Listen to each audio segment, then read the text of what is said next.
Hi, welcome to Business on the Vine. I'm your host, Lady Jen Du Plessis, and I am so excited today to have my guest, Craig Aycock, with me. And we're going to be talking about a lot of different business ideas, right? And, because Business on the Vine is about hearing through the grapevine of all the different ways that people run businesses, are successful with businesses, overcome their struggles, right? We all have all of those in our business. We have to address all of them. Of course. This is what I'm so excited about talking to you about today. So let's start with the business that you've had forever and how successful it is. And I want to talk about, we were just talking in the green room about how there's not a lot of marketing needed for this business because it's all by referral. You've had the business for so long. But it probably didn't start that way. Let's go way back and rewind this and say, how did you get into the construction business? So the construction business started for me a long time ago. I was in commercial real estate for like 30 years. Okay. So we built shopping centers and warehouses and small office parks and things like that. So and then my father, even farther back, my father was in the trades as far as in the music business, but he was in the trades part of the music business. Okay. And so he was a cabinet maker, and basically his job was he was a piano technician, master piano technician. So I learned a lot from him, and that's kind of how my doing things with my hands got started. And in the construction business, and building warehouses and shopping centers, stuff like development, things like that. I got my hands dirty doing that kind of stuff. But then my uncle built custom homes, so I worked with him also. So I did that kind of construction type of work. And it got to be to the point after my career in commercial real estate, I decided, I love building things. So or start another business, fourth or fifth business, whatever. I was just we're starting another business. So they were just building things for my own, have my own little company through my work. And that's kind of how the whole got started. And I still have a cabinet shop. I build my own cabinets. Right. Yeah, my dad's cabinet. Was a cabinet, master cabinet. Yeah, so I totally do. Yes. Oh, I definitely do. All construction. Everything about construction. When you look back at someone's going, well, I just want more business. Why do I have 4? Right? But I don't think you set out to have 4, right? It just kind of happened. When you look back on that, do you think there is some aspect that is a detriment to your career? And then I'm going to ask you the opposing side. Sure. Like a detriment to your career or any part of your life. It's like, why can't I just stick to something? Or do you think that this is what life is all about, right? That when passion pulls you, you got to go. Well, I look at people, I get envious of people that have a 9-to-5 job. Okay. Because having your own company, it's a 24-hour day job, 7 days a week. You never stop thinking about it. You have to constantly network and things like that. So you never have the chance to break away from that business, like people for 9-to-5 jobs or work the government or whatever. And they get to come home and do their little hobbies or whatever they have. And they get to have that break. I don't. I've never had that break. But it's on the other side. Because there's two sides. Two sides. On the other side, I'm my own boss. That's what I want to do. I don't want to be told what to do. I want to be my own boss, even though I have clients that want me to do certain work. That's of course they're a boss kind of thing. But I like having doing my own thing, my own hours. The others is 24 hours. But it's my own hours. I can kind of get to where I want to be when I want in the morning. Right. Whatever time that is. But it's usually early. Right. I'm used to those types of things. So that's the other side of that. Yeah. So are you a good boss? Yeah, I think I'm a good boss. I think to myself. Not always. No, there's a lot of work going on, and there's a lot of stress, there. And I put a lot of on myself. Doing a good job, a good quality job. And I put a lot of stress on myself for that. So someone who's watching this is saying, well, he just said he's not a good boss, 24/7, blah blah blah. Or that you bet that. What do you say to that person? What are some of the mechanisms that or strategies that you have to bring yourself back to square one and say, hey, Craig, no more messing around. It's time to get into this. How do we balance that? Well, you have to have a goal to set to make a day job happen. You have to have a goal to make a job to have people done by a certain time. achievement of getting a job done, and having the craftsmanship look good, and I can step back and look, oh, I did that. Yeah. Like your father, your father did this, like he counted on 30 his cabinets at the end of the day, but I did that. Yeah. That's beautiful. Right? That's kind of what I look at. As far as like when I go into a job, I see a room, and I do demo work. That's my canvas. Right. So, and then that's my canvas. I feel like I'm an artist of some sort. So I'm an artist and I do that work, and when I'm done, I'm like, yeah, that's. But I always see flaws. That's what I see flaws. Well, and we're I go, all critical of ourselves, right? Yeah. So if we compare this to someone who has, a business and a business that isn't construction, and they're meeting with clients and they're solving a problem, that becomes a canvas, right? Here's the challenge, here's the problem.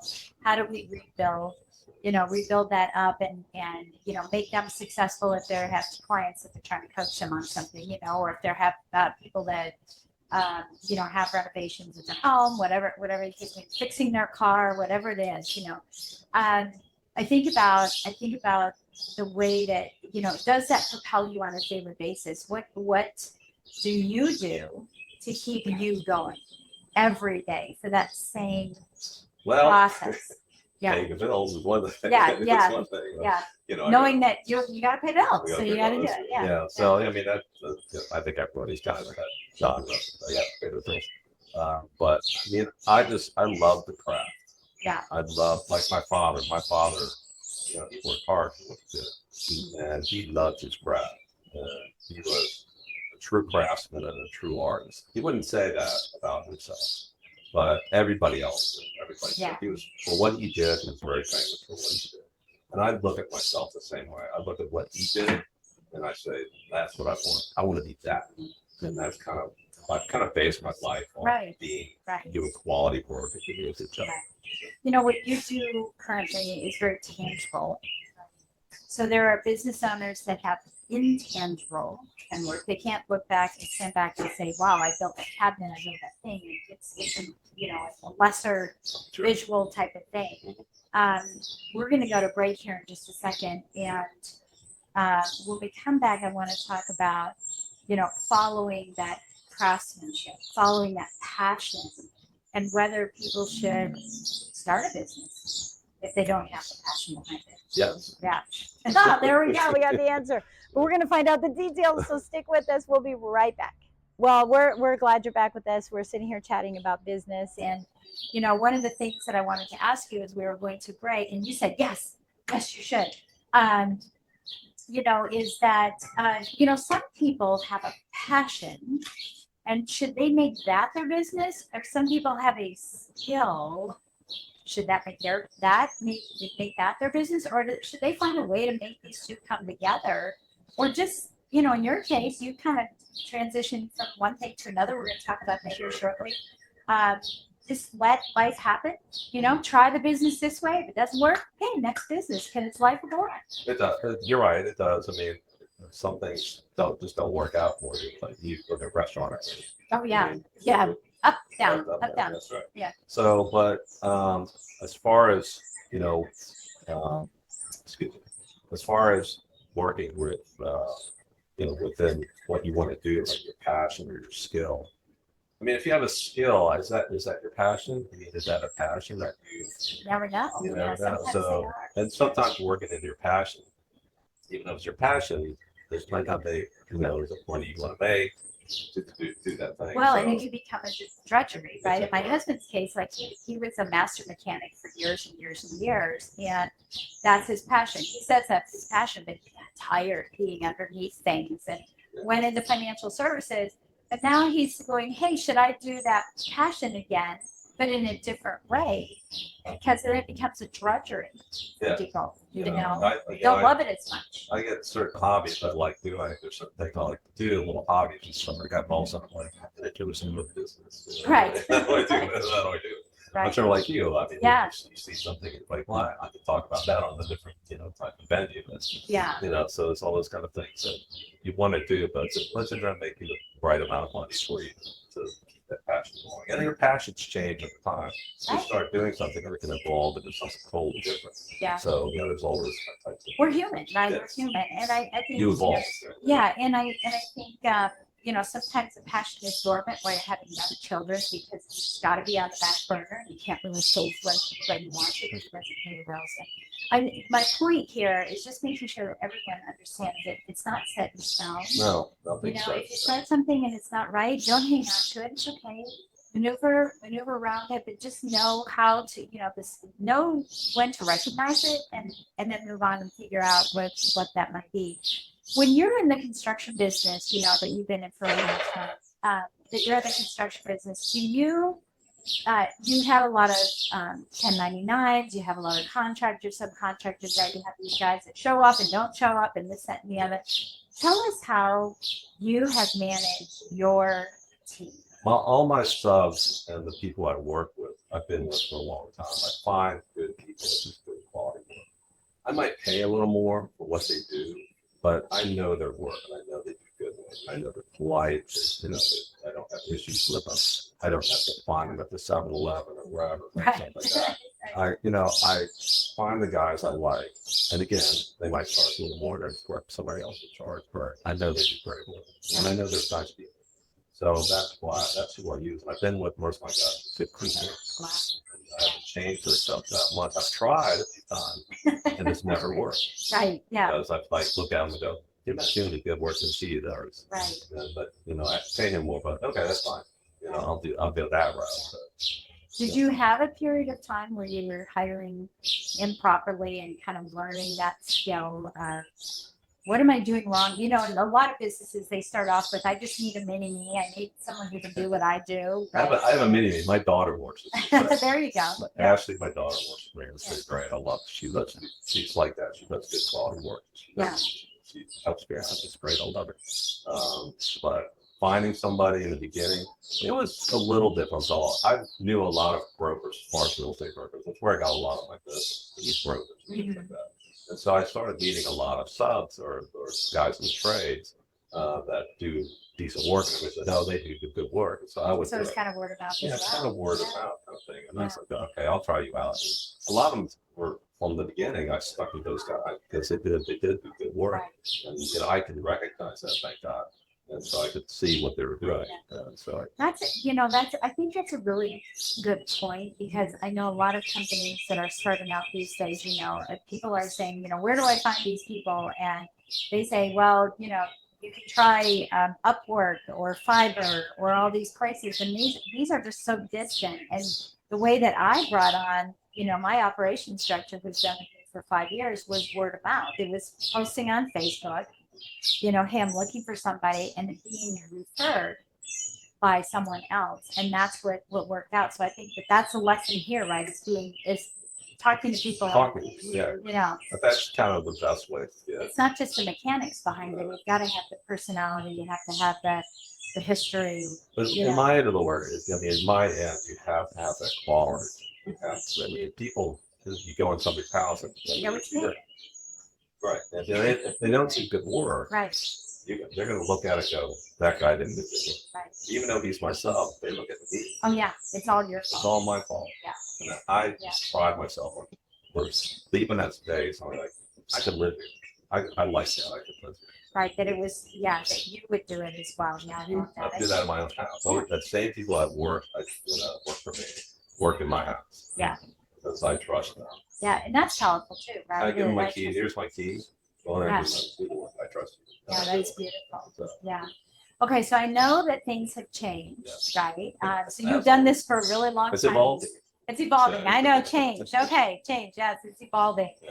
So things are evolving for you, and we're going to take a break in a minute here, but I want to ask the question before we go. The break is. So let's tell everybody what you're doing. You're doing a voiceover. I do voiceovers related. I have a voiceover production office. So I do plan voiceovers. I do commercials and things like that. So movie trailers and stuff like that. Yeah. And so it's interesting. And if you haven't figured that out yet, it's this beautiful voice. Figure it out. So what I want to ask you, and I want you to think about as if you go to the break is, how did this start? Come to the surface, right? It's come to the surface where it's like, well, now I have a construction company, but it's not enough. And not maybe from a financial perspective, but just from a fulfillment perspective in your life, right? So let's talk about that when we come back from the break. Okay, sounds good. We'll be right back. Hey, welcome back. We're back. We're just laughing and having some fun about some things, and especially as we're talking about voiceovers with Craig here. He said he's pretty enough for radio. That's not true. You're very handsome. I'm so glad you're here. I'm so glad you're here. So I left you with the question when we left before. It's like, how did this voiceover start emerging? Did you have this voice forever, and everyone said you should, or is it something that just tell me how you felt? So many years ago, I was a musician. I've been a musician all my life. I started playing music when I was very young, very, very young. My dad was a right at the piano. Yeah. But I started playing when I was 3 years old. So I haven't stopped playing music ever since. Later in life, when high school wasn't going very well, which is never very well. But anyways, I started working in recording studios when I was around 17. When I was working in that recording studio, it was in Maryland. I worked at a recording studio. So it's a man there for Warner Brothers Music. And I was playing guitar there, singing and doing some other things. And they hired me to be a session player for Warner Brothers Music. So I went around and played on tempos around the country for bands. So anyways, so working in a recording studio, though, I did a lot of jingles for local shops and stores. And they'd always come and say, "We love your voice. Can you read the script?" Okay. I didn't think about voiceover. Right, you were doing singing. I was just singing, or I was just playing drums, or I was playing guitar, whatever. I was just doing something that works. And so they said, "Just read the script. Well, we need this for this ad." And I'm like, "Okay, But I was getting paid to be there, but I wasn't getting paid to do voiceover. So that went on for a little bit, and then I went on the road touring. I was a touring musician for about 5 years, Warner Brothers. So I did that for about 5 years, and then that ended, and then I ended up getting real estate. Yeah. Right, I'm still playing music anyway. But when I went as I did my career in commercial real estate, I started feeling like, like voiceover. I like doing that. I like being in that genre. I love being in recording studios. I have my own recording studio at my home. So I love doing that type of work. And I started practicing more, going to school to learn about it more. Got demo stuff for myself. And that was about 10 years ago, whatever. And then I started finding around, trying to market myself as a voiceover. It takes a while. It's not an easy business. It's you're auditioning. Constantly. Always. It's like it's an acting job. But isn't that what you do in business too? You audition for opportunities. Yes. And you're always like, it's always on. Look at my stuff. Buy my thing. Buy this. Yeah. So, but it's a practice where you're told that was a lot, and you're told a lot, or nobody says anything. You just don't hear about it. That's acting. That's the part of acting. So thanks for coming by. But that's kind of how I got into voiceovers. I do my own marketing. I go out and market myself. Networking.